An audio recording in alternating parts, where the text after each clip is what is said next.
오늘 말씀은 다윗이 이 언약궤를 모셔오는 내용입니다. 다윗의 마음 가운데 하나님 앞에 우리가 물어야 하고 또 하나님의 궤가 있어야 하는데 그러지 못한다. 우리가 너무 무심했다. 백성들과 의논하고요. 또 이 일을 언약궤를 모셔오는 일을 진행합니다. 모든 백성들도 좋게 여겼던 것 같습니다. 그 취지가 참 바르죠. 좋습니다. 그런데 한 가지 문제가 생깁니다. 너무나 들떴을까요? 목적이 선함에 과정도 선해야 하는데 과정을 행함에 절차에 있어서 숙고하지 못했던 것 같습니다. 언약궤를 옮길 때에는 반드시 제사장이 메고 옮겨야 했습니다. 그것을 수레에 싣거나 그렇게 하지 못하도록 율법에 분명히 기록이 되어 있는데 이 부분을 다윗도 그렇고 또 일에 참여한 많은 사람들이 다 놓쳤습니다. 어떻게 이럴 수 있을까? 놓쳤어요. 다 같이 마음이 들떠 있었습니다. 그래서 이 언약궤를 수레에 실어요. 수레에 실으면 당연히 비포장 도로이고 또 짐승이 끄니까 그것이 흔들릴 수도 있고 또 떨어질 수도 있고 깨질 수도 있죠. 9절에 보면 기돈의 타작 마당에 이르러서는 소들이 뛰므로 웃사가 손을 펴서 궤를 붙들었더니 웃사가 손을 펴서 궤를 붙듦으로 말미암아 여호와께서 진노하사 치심에 그가 거기 하나님 앞에서 죽으니라. 안타까운 인명 손실이 생깁니다. 이 말씀을 통해서 우리가 깨달아야 할 것이 무엇인가? 목적이 선한 것 중요하죠. 그러나 과정도 선해야 한다라는 것입니다. 하나님의 일은 하나님의 방법으로 해야죠.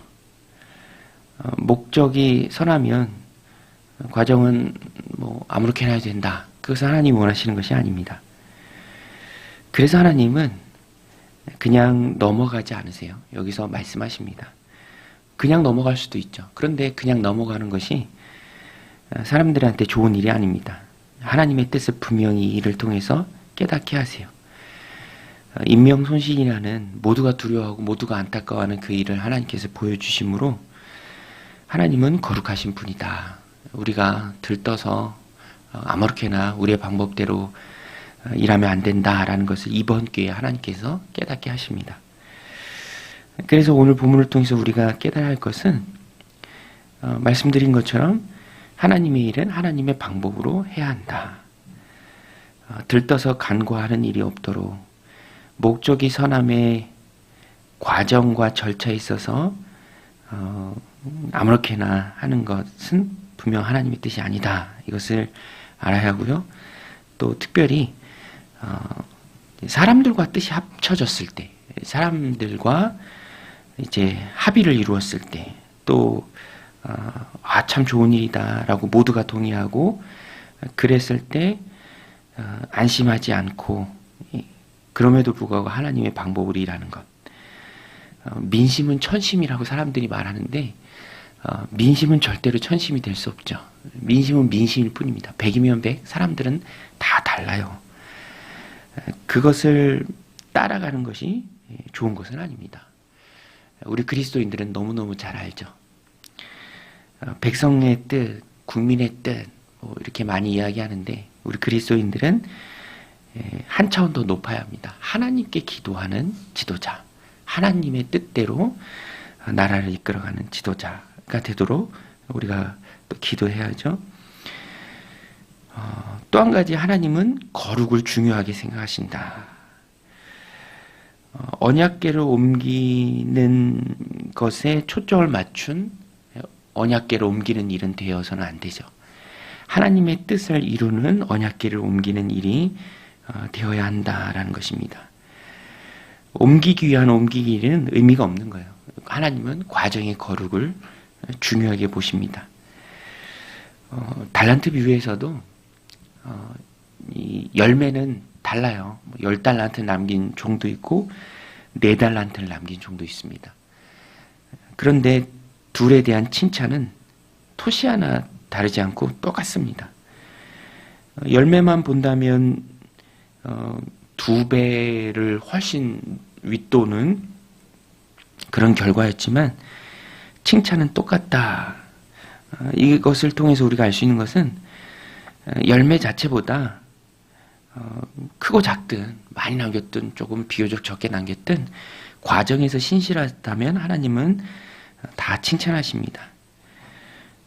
그래서 우리는 하나님을 위한 일, 이것을 늘 기억해야 합니다. 사람을 위한 언약궤, 사람을 위해서, 사람의 만족을 위해서 언약궤를 옮기는 것이 아니죠. 하나님 앞에서의 거룩이 중요합니다. 눈앞의 것만 보고 하나님 앞에서의 거룩, 또 신실함, 이것을 놓친다면 그것은 하나님 앞에 의미 없고 사람의 만족만을 위한 일이 되기 쉽다라는 것입니다. 다윗이 이 부분에 있어서 굉장히 크게 놓쳤죠. 하나님이 이것을 깨닫게 하시고 또 오늘 우리에게도 깨닫게 하십니다. 참 두렵죠.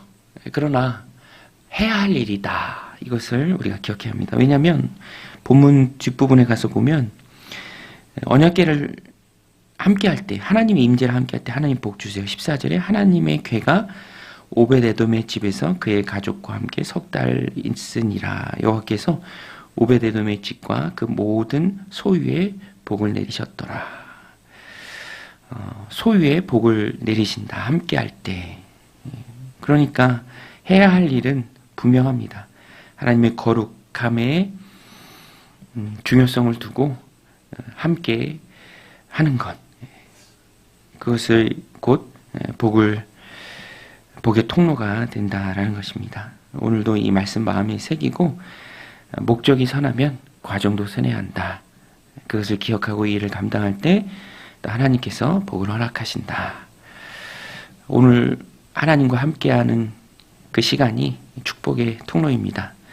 또 하나님 내게 맡겨주신 많은 일들을 하나님의 방법대로, 하나님의 거룩을 드러나는 대로 감당할 때 하나님께서 우리에게 큰 은혜를 보상의 차원에서 허락해 주실 줄 믿습니다. 오늘도 이 말씀 마음에 새기고 하나님의 뜻에 따라서 하나님을 위해서 하나님의 귀한 일들을 우리들 삶 가운데 감당할 때 하나님 주시는 많은 복을 받아 누리는 저 여러분들이 다 되시기를 주님의 이름으로 간절히 축원드립니다. 우리 같이 말씀 붙들고 함께 기도하며 나아가겠습니다. 하나님 아버지,